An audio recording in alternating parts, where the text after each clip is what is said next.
I'd also like to pay my respects to the traditional owners and respect for elders past and present.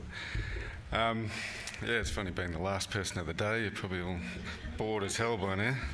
But I guess I'm probably the smallest representative here. I don't have a PowerPoint, so you'll just have to listen to my boring voice. I wear many hats because we're a tiny organisation. We just have 10 houses.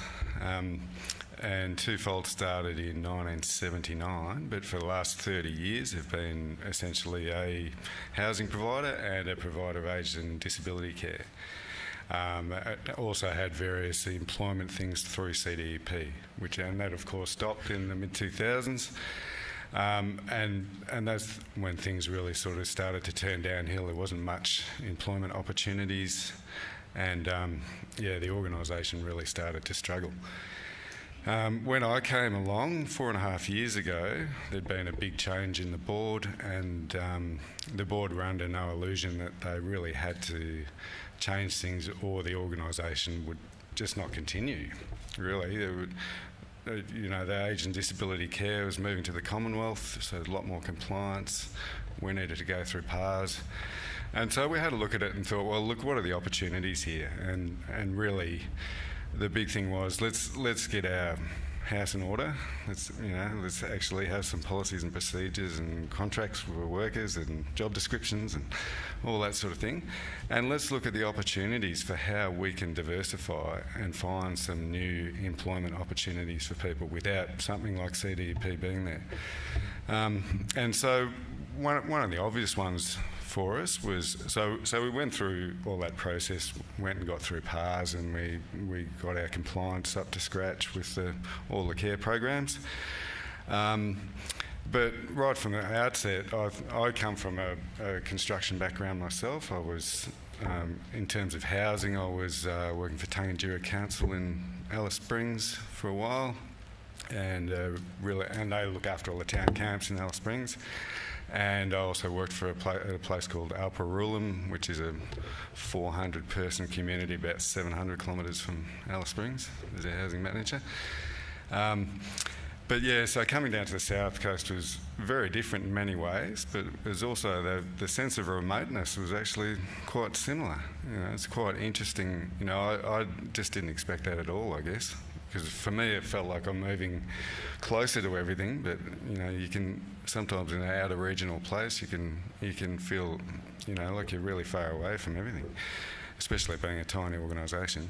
But so the first thing we said was, well, look, we've got a real estate managing these 10 houses. Why don't we take over the maintenance of that? It's costing us a lot of money. We haven't got any control over the quality. So we did that, and the outcome straight away was that our jobs are costing less. We had some employment outcomes out of it, and the quality was a hell of a lot better. But it was still just reactive maintenance. But once we got through PARs and we developed a housing strategy thanks to AHO funding, and then they gave us something to drive us forward.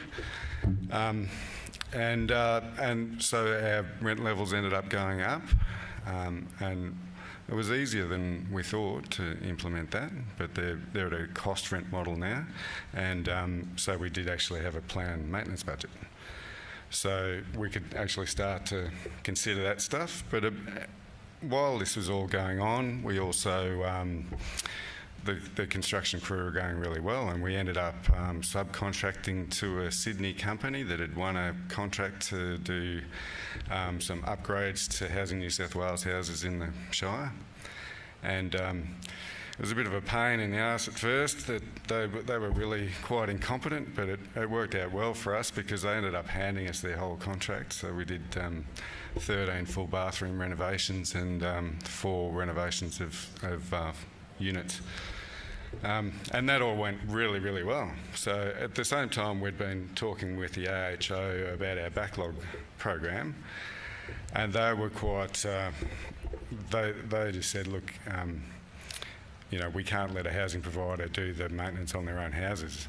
And we were saying, our argument to the AHO was, well, we're maintaining them now. When you're going to fly in contractors from elsewhere who will probably, we're not going to have much control over the quality, and then we'll have to take on the maintenance afterwards. So the board were really starting to wonder, well, if we're going to get this average work done, is it really worth it? If we're going to have to go back in later anyway and fix it, if somebody's done a bad paint job, for example, and you've got to go and repaint it, it's going to cost you more than not doing it at all. So so that was the query we got to, but I have to say thank you to Simon, because when we were going through these negotiations, he was the first person to really stand up and consider what we were saying, and consider that the community really wanted to create some employment opportunities, and they didn't want to see, even if it was Aboriginal people, they felt this sort of envy and shame if Aboriginal people or anybody is coming from somewhere else, when there's unemployed people sitting in those houses that would love to do the work. Anyway, we managed to successfully get it, and so we ended up having a lot more control over the scoping of the work, so we were much more interested in doing the major jobs. We didn't want to worry about all the small things because we've got a planned maintenance budget.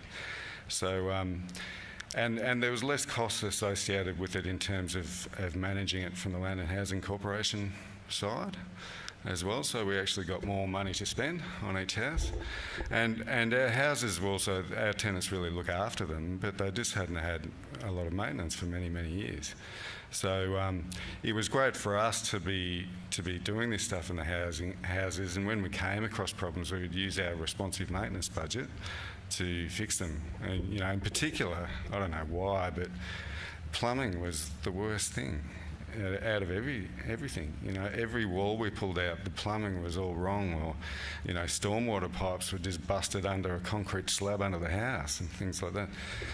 So we were able to deal with all those problems and really pick our housing stock up dramatically. And the good thing is we didn't have tenants calling me, and then I call the AHO, who call the Land and Housing Corporation, who then talk to the contractor about work's not being good or anything like that. We ended up in a really good partnership relationship with the AHO, and we really just worked together. And it just went so smoothly. It was fantastic. So, I think as a model, if a housing provider has the capacity and is, has the building skills, I think it's a way to cut out a whole lot of government expense. I know, in our area, there's one contractor in Nowra that does the whole South Coast.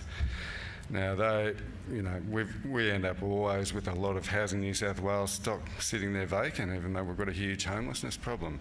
And it's all just because of maintenance. Somebody's got to come and just fix a lock on a door and a few other things.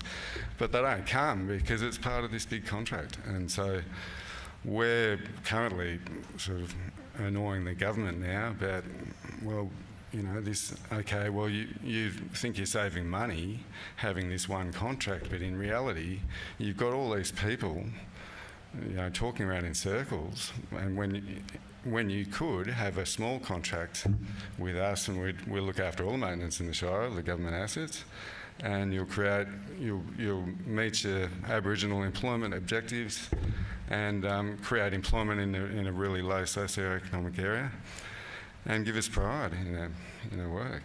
So that's sort of, I guess the future for us is we really want to try to lobby government and try to get some ongoing maintenance jobs. But since we completed the AHO contract, we've gone on and got ourselves a building licence, got ourselves on the Land and Housing Corporation panel. So we're hoping any work that they have coming up in the Shire will get a look into tender for. But we're also getting into other things. So we've done a bit of private work for people, and we're now currently, I've got 8 guys working on the Eden Wharf development, which is it's a $46 million Commonwealth and state funded project. And it's not quite at IPP levels, but they agreed to do a 2% Indigenous involvement.